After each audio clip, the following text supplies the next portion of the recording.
Сырак мырза, сизден баштайт окшойм. Жогоруда айтып кетпедикпи, мына Кыргызстанда өз өмүрүн камсыздандырган бир некин адамдар бар деп. Анан деги эле милдеттүү камсыздандыруу деген эмне? Кыргызстанда эмнелерди камсыздандырса болот? Бул эмне өзү? Саламатсыздарбы? Кыргызстанда бүгүнкү күндө камсыздандыруу рыногу өзүнүн орду менен иштеп келатат. Дүйнөлүк бардык камсыздандыруу тармактары менен иштейбиз.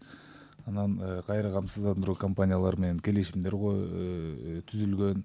Бүгүнкү күндө Кыргызстанда 17 камсыздандыруу компаниясы бар. Алардын ичинен 15 Бишкек шаарында жайгашкан, бирөөсү Жалал Абад шаарында жайгашкан. Камсыздандыруу боюнча айтып келгенде, Кыргызстанда милдеттүү камсыздандыруу боюнча 5 мыйзам кабыл алынган. Алар 4-2008 жылы кабыл алынды. Аларды айтып кеткенде, ошо кооптуу жүктөрдү ташуучунун жарандык жоопкерчилигин милдеттүү камсыздандыруу жөнүндөгү Кыргыз Республикасынын мыйзамы болуп саналат. Ташуучунун жүргүнчүлөрдүн алдындагы жарандык жоопкерчилигин милдеттүү камсыздандыруу жөнүндөгү, кооптуу өндүрүш объектилерин пайдалануучу уюмдардын жарандык жоопкерчилигин милдеттүү камсыздандыруу жөнүндө, 4-сү эмгектик милдеттерин аткаруу кызматкерлеринин өмүрүнө жана ден соолугуна зыян келгендиги үчүн жумуш берүүчүнүн жарандык жоопкерчилигин милдеттүү камсыздандыруу жөнүндөгү Кыргыз Республикасынын мыйзамы болуп саналат. Сырак мырза, негизи эле ушул мыйзамдарды окуп келгенде жарандар көп деле түшүнө бербейт да. Анан мындай жөнөкөй сөз менен айтып берсеңиз, эмнелерди камсыздандырса болот? Биз ошол унааны, айдап жүргөн унааны камсыздандырса болоорун билебиз да. Анан дагы эмнелерди камсыздандырса болот? Ошол эле баягы өз өмүрүн камсыздандырган болот. Бурулайм, сиз жооп берейин деп атат окшойсуз. Кыргызстанда бул камсыздандыруу компаниялары бүгүнкү күндө ыктыярдуу камсыздандыруунун 100дөн ашык түрлөрү менен иштеп жатышат. Ошондой эле Кыргызстанда 5 милдеттүү камсыздандыруунун түрү бар. Жарандар өздөрүнүн мүлктөрүн камсыздандырса болот, жеке өздөрүн кандайдыр бир кырсыктардан камсыздандырса болот. Булар ыктыярдуу жана ошол милдеттүү түргө бөлүнүп кетет. Милдеттүү түрү бизде жанагы өздөрүнүн жарандык укуктук жоопкерчилиги милдеттүү камсыздандыруунун 4 түрү бар. Калган бардык түрлөрүнөн үй мүлкүн, үйдүн ичиндеги буюмдарды камсыздандырган булар ыктыярдуу түрдө биздеги иштеп жаткан 17 компаниянын кайсысын тандаса өздөрү ыктыяры бар, барып камсыздандыра берсе болот. Ошо жогоруда айтпадымбы, биздин билишибизче ошол автоунаасын камсыздандырган учурлар көбүрөөк кездешсе керек. Анан негизи эле элдин бирок бул багытта түшүнүгү азыраак, маалыматы азыраак да. Эмнеге бул өнүкпөй атат камсыздандыруу тармагы? Эми камсыздандыруу тармагы өнүкпөй атат деп айта албайбыз да. Бул кийинки убакта мына акыркы 7 жылдын ичинде камсыздандыруунун түшкөн взносу 7 жолкуга көбөйдү. Бул жылдан жылга көбөйүп келе жатат. Бул да болсо элдердин уже камсыздандыруу компаниясына болгон ишеничин билдирет. Анан өнүкпөй атат деп айта албайбыз, айтып атпаймынбы, 100 ашык түрү менен камсыздандырылып жатат. Бизге түшкөн камсыздандыруу компаниялары бизге берген отчет маалыматтар боюнча биз көрүп турган караганда 7 ашык. Анын ичинен жана мүлктү камсыздандырганы көбүнчө ошол тармакты камсыздандырышат. Анан кийинкилери уже жана өздөрүнүн жарандык жоопкерчилигин.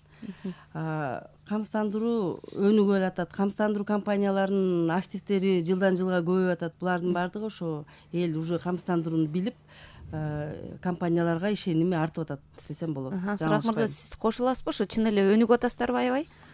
Мен буга бир четинен кошулгум да келет, бир четинен кошулгум да келбейт. Себеби дегенде Кыргызстанда мына өзүңөр билип турасыңар, жарандын баары эле камсыздандыруу компаниялары менен же камсыздандыруу, кайра камсыздандыруу компанияларды мындай ачык билбейт. Кыргызстандын жарандарынын көпчүлүгү Россия мамлекеттеринде, Казакстан мамлекеттеринде иштеп келгендиктен аларды ошол Россиядагы страховкаларды Кыргызстанда эмнеге жок деген маселелерди жана суроолорду коюшат.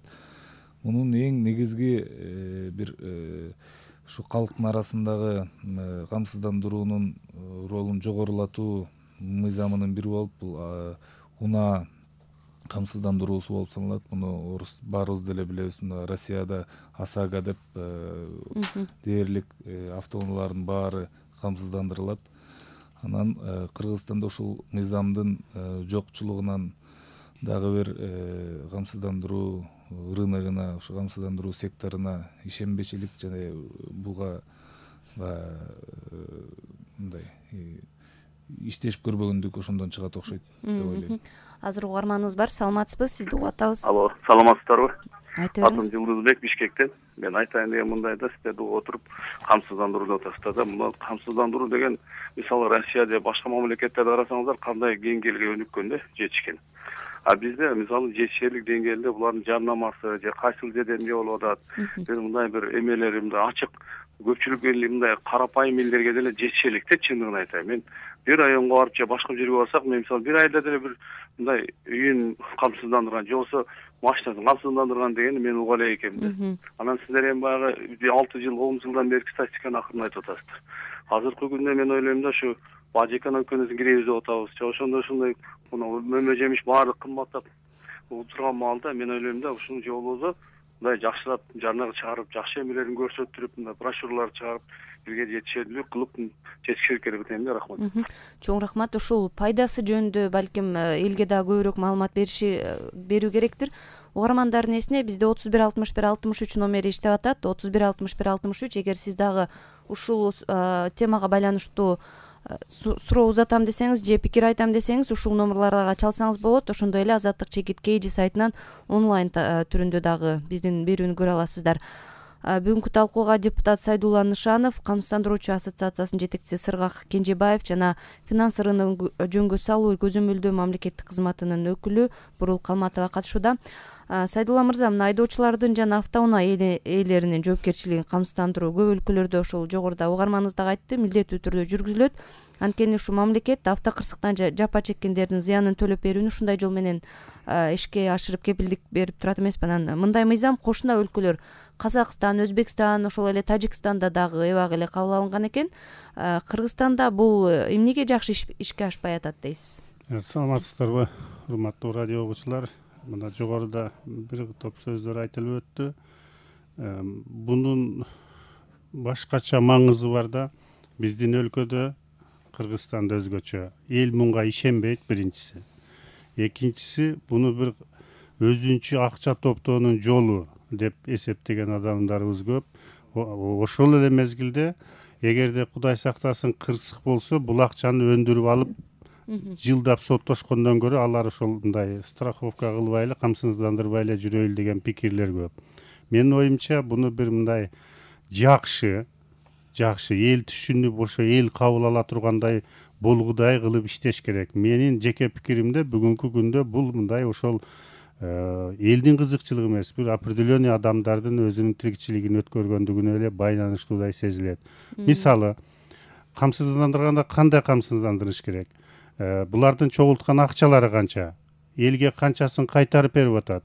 Мына өнүккөн өлкөлөрдө, мисалы эле айтайлы, Германияда эгерде ушул авто айдоочу бир жылда мынча авария кылса, мисалы бир жолу же 5 жылда да бир жолу жасабаса, ошонго карап аныкын көбөйтөт же болбосо азайтат.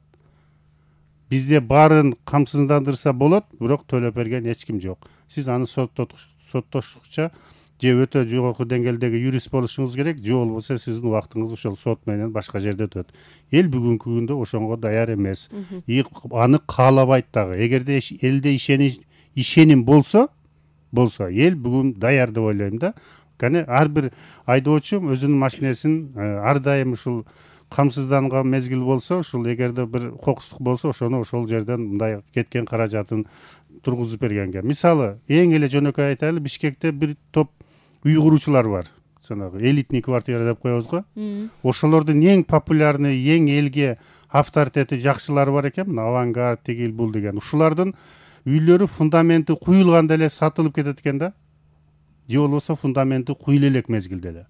Биз дагы элдин ишеничи менен ушунга окшогон мындай белгилүү фирмаларга алып келишибиз керек. Бирок эл бүгүнкү күндө жеке фирмаларга анча ишене бербей турат. Булар да акча чогултуп 2 жылдан кетип калса биз каяктан издейбиз деп.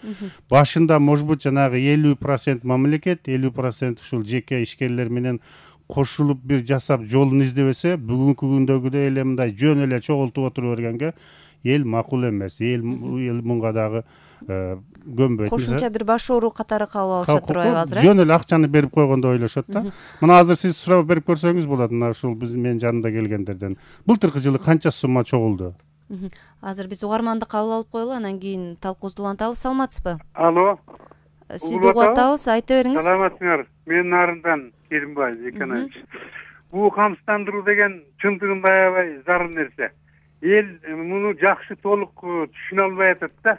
Мисалы үчүн менин сунушум мына автотранспорт боюнча болсо, анын билимдүү, анан колунда барлардын баары машина алып атышат, кандай камсыздандыруу экенин билишет. Анан айрыкча мына эки турак жайлар, айыл жерлериндеги турак жайларды камсыздандырбаса, муну обязательный камсыздандырууга эле киргизиш керек. Элге кеңири түшүндүрүп, положениясын жакшылап иштеп чыгып, обязательный камсыздандырууга ушул турак жайларды киргизсе, жанагыреки мисалы чрезвычайный ситуацияда эле тиги министерствого эле жармашып эле кенедей үй жарылып кетсе деле ошого кайрылып атышпайбы? Чындыгында эгер камсыздандырууну турак жайларын айыл жерлеринде жүргүзүп, жакшылап түшүндүрүп, жобосун иштеп чыгып, мамлекеттик кылып ишке ашырса, менимче көп пайда берет эле. Мисалы үчүн бир үйдү сел алып кетсе, ошол эле камсыздандыруу компаниясына барып эле өзүнүн жумушун бүтүрмөк. Ата через министерство толуп аткан комиссиялардын эч кимиси жарылган үйлөр, бузулгандар деле көбү эчтекеге ала албай эле калып атышат. Ушул камсыздандырууга колго алыш керек да, бул аябай зарыл нерсе. Ушуну эч жагы эле алыш керек эле, башка мамлекеттерде жүрүп атат, а бизде чода солгундап атат да. Ал эми жана частный камсыздандыруу деген сөз, ага чын эле элдин ишеничи жок. Ал даана жоболору жок. Кээси чогултуп алып, жыйнап алып акчаны кайтарып бербей, ошону менен аяк башын таба албай жүргөндөр бар да. Чоң рахмат. Мамлекеттик деңгээлде жасаса жакшы болот эле деп сунуш айтар элем. Чоң рахмат. Сыргак мырза, ушул угармандын пикири, анан чын эле ишенимдин жоктугунан бул мамлекет менен бирдикте бул ишти колго алса болобу?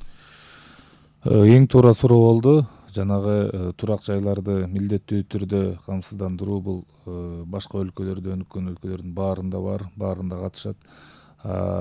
Бул мамлекеттик эмес камсыздандыруу ишканалардын бүгүнкү күндө ишеничи жок элдин арасында. Элдер ишенбейт, алар акчасын чогултуп качып кетет деген бул туура эмес, мындай туура эмес көрүнүш. Себеби дегенде бүгүнкү күндө алганда камсыздандыруу ишканаларынын бир дагы факты болгон эмес, ошол жерден акчасын ала албай калган боюнча. Муну баягы биздин элдер камсыздандыруу өзү эле системасын начар түшүнгөндүгүнөн же түшүнгөндүгү төмөн болгондуктан ушундай сөздөр келип чыга берет. Анан өзүңүз билесиз, Кыргызстанда ошол банктар эле ушул жеке акчаларын салып коюп ала албай калган учурлар кездешкен. Анан кандай кепилдик бересиздер сиздер, ушул бирдемке болуп кетсе ал төлөнүп берилет деген? Кепилдиктер, аябай чоң кепилдиктер берилет. Себеби дегенде мына бизди көзөмөлдөө органдар бар. Алардын астында биз ар кандай түрдөгү бир 10 чакты отчетту беребиз. Алардын ичинен пруденциалдык отчеттор бар. Булар бизди күн сайын көзөмөлгө алып турат. Анан кайра камсыздандыруу системасы дагы дүйнөдө аябай кеңири кездешкен. Себеби дегенде Кыргызстандагы камсыздандыруу компаниясы, мисалы үчүн алганда чоң объектин алалы, азыркы жакында салынат деп жаткан Нарындагы ГЭСтерди алганда же Камбар-Атадагы ГЭСти алганда, булардын акчасы дээрлик аябай көп болот. Себеби мисалы үчүн Нарындагы ГЭСти алганда булар 712 миллион деп атат доллар, АКШ доллар. Ошонун баарын страховканы Кыргызстанда камсыздандыруу компаниялар кантип мойнуна алып, кантип көтөрө алат. Аларды бизде кайра камсыздандыруу системасы бар. Буларды перестрахование деп коет. Биз Кыргызстандан алабыз дагы дүйнөдөгү эң күчтүү, эң атагы чыккан 600-700 жыл өзүнүн ишин алып барган кайра камсыздандыруу ишканалары бар. Алар Лондондо, Европада, Америкада жайгашкан, Сингапурда. Ошол жерлерге биздеги Кыргызстанда калган акчаны жөнөтүп, кайра бир нерсе болуп кетсе, кырсык болуп кетсе, кайра алып элге бергенге толук кепилдикти бере алабыз. Азыр угарманыбыз бар. Саламатсызбы? Алло, саламатсыздар. Мен Бишкектен. Тойчубек чалып атат. Суроом мындайда, мамлекеттик камсыздандыруу канча процент элет Кыргызстанда? Анан жеке менчиктер канча процент төлөйт? Анан мамлекет ойлонуш керек эле да, именно преимущество бериш керек да, мамлекеттик камсыздандыруугачы. Анан тигилер конкурент болуш керек эле, частныйлар азайтып проценттерин жыйнагангачы. Ошондой кылса болот эле да. Андай болбой атат азырчы. Ишенич кыйын ал частныйларгачы. Чоң рахмат. Мен кошуп коем, мына азыр Аксакал туура айтты да. Биз баягы 20-22 жылдан бери ушул Советтер Союзу таркагандан кийин бул элди көп жолу мындай ишеништен кетиргенден кийин бүгүнкү күндө эл даяр эмес. Эгер мамлекет мойнуна алып бүгүн камсыздандырууну, жолдорун тактап, жумушту жүргүзүп, андан кийин анан ушул жеке компанияларды ушул жерге аралаштырып, анан көрсөтүп бере турган болсо, элде ишенич болот эле, биринчиси, экинчиси ел ушуну бүгүн күтүп турат. Бирок бул керек нерсе да туурабы? Негизи керек нерсе. Мына мен бир эле нерсени айтайын. Жогорку кеңеште биз Сыргак мырза экөөбүз ушул жанагы коркунучтуу опасный груз деп коет, ушулар боюнча бир машинеге бир жылга 120 000 сом төлөш керек деп булар коюшуптур. Мен муну мыйзам менен жок кылайын, четке кагайлы деп ушунга бир сунуш киргизсем, келип айтат, биз 60 000 түшкөнгө даярбыз дейт. Эмне үчүн 60 000 түшкөнгө даярсыңар десем, 60 000 төлөп кое берсиң го. Булар Тажикстанга же болбосо Баткенге жүк ташып атат, таможняларга, гаилерге акча берип атат. Ошонун бир бөлүгү да бизге төлөсө дегендей маселени айтат да.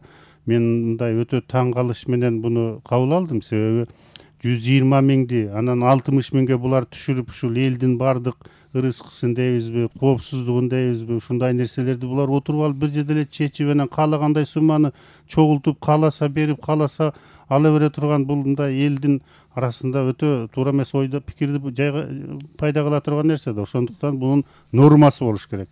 Чогултканда мисалы мынча болуш керек, булар койбош керек сумманычы, биз 120дан 60га түшөбүз деп.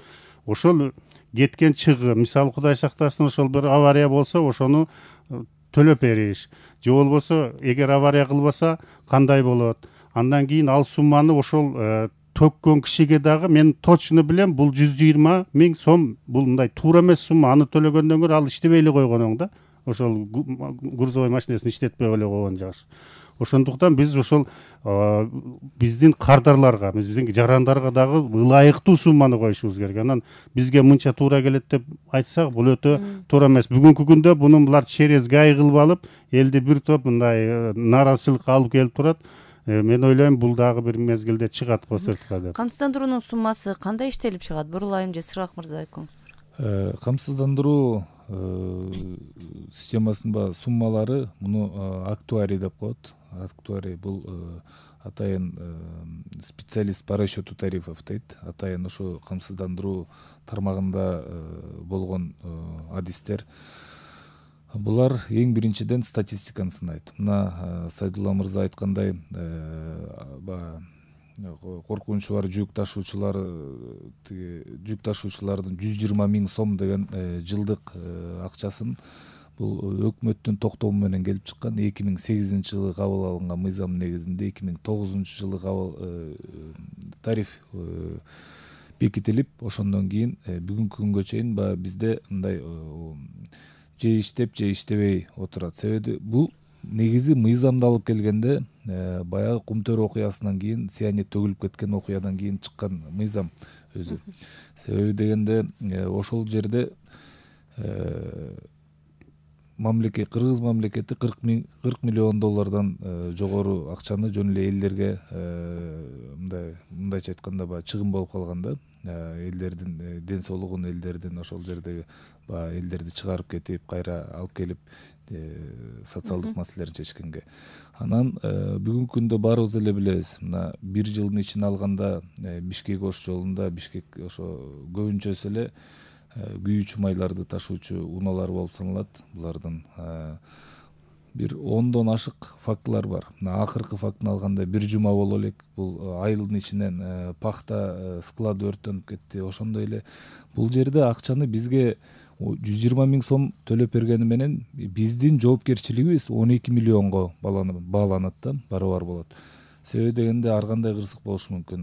Мунун көптөгөн факторлору бар. Айылдын ошол мисалы ортосунан камсыздандырган оор жүк ташуучу, коркунучтуу жүк ташуучу унаа кооптуу жагдай жаралган учурда сиздер төлөп бересиздер, туурабы анын чыгымын? Анын чыгымы бааланат. Эгер 12 миллиондон жогору болсо биз 12 миллион ичинде төлөп беребиз. Калганын ошол ташуучу өзүнүн мойнуна жүктөлөт. Эгер 12 миллионго чейин болсо биз ошонун баарын төлөп беребиз. Сайдулла мырза, мына Сыргак мырза айтып атат, ошол 2009-жылдары ушундай болуп кабыл алынган депчи. Ал мезгилдегилерди бүгүнкү күн менен салыштырып болбойт. Ал мезгилде бизде мындай коррупционный бийлик, президентский власть деп коебуз, президенттик бийлик болгондуктан ошол бийликте отургандар жеке менчик компаниялар менен сүйлөшүп алып, ошо элге ошондой чоң нагрузка коюп, ошонун эсебинен ошол жеке компаниялар чиновниктерге мындай откат деп коет, мындай определенный часым берип турган үчүн ошол бир нече жогорулатып койгонун биз мындай мойнубузга алышыбыз керек да. Ал уже өткөн доордун маселеси деп айтсак болот. Бирок ошо элге маалымат жеткирүү, мисалы ошол табигый кырсыктар үчүн да бир мунун пайдасы бар экенин жеткирүү үчүн кандай иштер жүргүзүлүшү керек? Бурулайым. Мен кичине өткөн жанагы жарандар суроо беришпедиби? Кичине токтолуу кетсем, кыскараак айтсаңыз, биздин убактыбыз бүтүп калды. Биринчиден жана ОСАГО боюнча, жарандык автотранспорт каражаттары боюнча бул камсыздандыруу компаниялар төлөбөйт, ишенбейт ага деп азыр айта албайбыз да. Себеби бул мыйзам кабыл алына элек. Бул мыйзам азыр жаңы гана жогорку кеңешке өкмөттүн токтому менен кабыл алынып. Бул мыйзам керек. Себеби дегенде жылдан жылга жанагы автотранспорт каражаттары көбөйүп атпайбы? 119%ке жетти көбөйгөн үчүн мурунку жылга караганда. Же болбосо почти 70 000 транспортка жылда көбөйүп турат экен. Андан сырткары жол кырсыктары болсо ошо 80%га жетти. Жылда кырсык болуп атышат. 1200-1300дөн киши жылына көз жумуп атат, каза болуп атышат. Ошондуктан бул мыйзам керек. Эгер бул кабыл алынып калса, ошол эле жана элге төлөнбөйт эмес, кантип төлөшпөйт. Биз деген көзөмөлдөп турабыз камсыздандыруу компанияларын. Булардын уставдык капиталын эгер жана обязательный страхование боюнча 50 миллиондон ашыкка көбөйттүк. Биз ошол бул мыйзам керек деп атабыз го, элге кандай пайда алып келет? Пайда алып келет да, жанагы каза болгон адамдарга төлөнөт болчу. Бүгүнкү күндө каза болгон адамдарга ким төлөп атат? Эгер ошол күнөөлүү автоунаач өзү күнөөлүү болсо, акчасы барбы, аны төлөп бере алабы ошончолук? Жок дегенде ошол 300 000, 500 000 каралса, ошону төлөп берет да каза болгондордун семьясына. Андан сырткары жана жарата алгандарга, жок дегенде ошо больницада жатканда больничныйлардын акчасын төлөп бергенге камсыздандыруу компаниясы төлөп бермек.